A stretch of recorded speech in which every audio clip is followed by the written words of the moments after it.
um desafio bastante complexo, né? Ainda mais quando a gente tem essa limitação de mídias, né? Considerando quando a gente está trabalhando com ambientes onde a gente pode misturar ainda a presença física com a presença virtual, a gente tem, de certa forma, uma certa liberdade que a gente pode unir pessoas que possam ajudar nisso, né? Mas considerando essa tarefa, onde a gente está numa situação de transmissão online, como bem mencionado, né? A transmissão do vídeo, de que forma hoje vocês têm observado que possam ter métodos, algumas ferramentas que possam estar auxiliando os professores, né? Porque um dos desafios que a gente tem percebido, vou passar o meu caso aqui, na verdade, dentro da universidade, é que a gente tem vários alunos, né, que têm deficiências, né? Esses alunos, eles têm que ser, de certa forma, contemplados com tecnologias de acessibilidade e pode não existir um conjunto significativo de pessoas para ajudarem eles. E algumas tecnologias, elas já podem ser hoje utilizadas. Quais que vocês já utilizaram e podem contar um pouco para nós? Vou falar especificamente do aluno cego, tá? Do aluno com deficiência visual, tá? Nós estamos em trabalho remoto, esse aluno está em casa, né? Como a obrigatoriedade agora é trabalhar a EAD de alguma forma, nós vamos ter que encontrar meios de que esse aluno tenha acesso à internet, aos materiais que nós vamos disponibilizar, né? Para a pessoa com deficiência visual, isso fica muito mais simples de resolver, tá? Na minha visão, na minha opinião, fica muito mais simples de resolver. Por quê? Porque basta que eu tome cuidado na produção dos meus materiais, né? Garantir que esse material, esse texto eletrônico, tá? E aí eu estou usando a definição de texto eletrônico que a gente encontra na W3C, tá?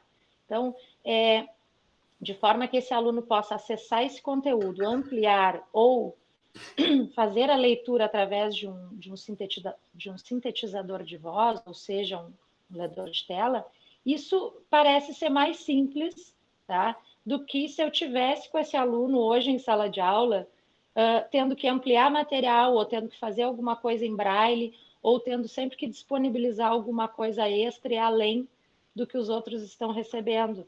Me parece que, para o aluno com deficiência visual, o ensino remoto ele é mais tranquilo de acontecer e de fluir, tá?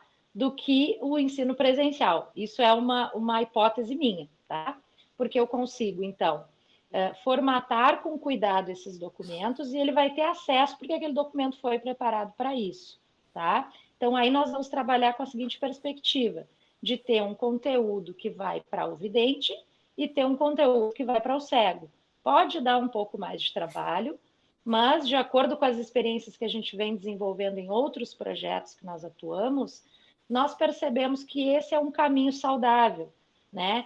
Porque eu não preciso tirar a estética do material do vidente e, ao mesmo tempo, não atrapalho a leitura da pessoa com deficiência visual. Então, a gente está trabalhando com essas hipóteses, certo?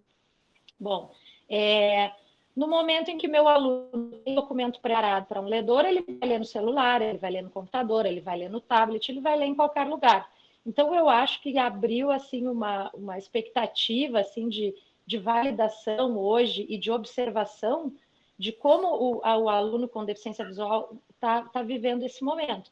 Na minha hipótese, é que ele vai viver de uma forma mais tranquila, tá? Um outro ponto é, caso o professor utilize produção audiovisual, que ele vai utilizar, né? Na maior parte das vezes, os professores vão utilizar, é a forma, e devem utilizar, porque é a forma que a gente consegue reduzir um pouco a distância transacional, né? De estar um pouco mais perto desse aluno, de criar uma certa empatia, né? Então, ele deve usar, sim, a produção audiovisual, né? No momento em que ele está fazendo isso para alunos com deficiência visual, ele precisa tomar um cuidado, ele precisa tomar o cuidado de, em determinados momentos chave dessa produção, que ele vá descrevendo algumas coisas. Então, se ele tem um aluno com deficiência visual, ele pode começar o vídeo contextualizando o escritório onde ele está gravando, o local da casa onde ele está gravando, para esse aluno criar uma imagem mental, né? para não ficar só aquela voz solta, ele compreender um pouquinho onde é que o professor está, né? Como é que ele está se apresentando, né? Se ele já conhece esse professor ou não, se ele não conhece, é legal o professor fazer esse exercício de se autodescrever para esse aluno criar essa imagem mental e tomar um certo cuidado de que, bom, eu vou mostrar elementos visuais nesse vídeo, então eu tenho que ter o cuidado de descrever esses elementos, se estes elementos estiverem relacionados com algum objetivo pedagógico, né? Então, seriam esses dois pontos. O cuidado na formatação de documentos eletrônicos, né? E o cuidado na hora da produção audiovisual de fazer com que esse aluno se integre àquela aula, que ele se sinta acolhido e que ele compreenda qual é aquele universo, ao mesmo tempo em que eu preciso olhar com cuidado o que é necessário ser descrito, áudio descrito, e o próprio professor pode fazer isso na própria fala, né? Isso é um exercício interessante no momento em que eu começo a falar e eu começo descrevendo o que está acontecendo. No momento em que ele pega essa manha, digamos assim, isso vai acontecer naturalmente. Só vou dar um exemplo assim de uma pessoa que faz isso de uma forma brilhante. Até temos duas pessoas para dar de exemplo. O professor Romeu Sasaki. O professor Romeu Sasaki é um ícone da área de inclusão, é um grande pesquisador, um grande escritor dessa área. E é um pioneiro nessa área. O professor Romeu Sasaki, quando vai dar uma palestra, ele já tem isso incorporado. Então, ele faz isso na fala naturalmente. Isso é um exercício. Com o tempo, as pessoas vão se adaptando a isso, então é interessante que isso possa acontecer. E uma outra pessoa, é um colega, inclusive, Thiago, teu colega da Universidade Federal, agora já está aposentado, mas é uma pessoa assim que trabalha com isso, com essa parte, com maestria, que é o professor Elton Vergara Nunes, que é do Centro de Letras e Comunicação. Então, o professor Elton ele desenvolveu a tese de doutorado no tema audiodescrição didática. Então, é audiodescrição totalmente voltada, né, para o ensino. É um dos autores da recomendação, defendeu a tese após a publicação, então, em virtude de todas essas atualizações, nós precisamos entregar uma segunda versão da recomendação de acessibilidade.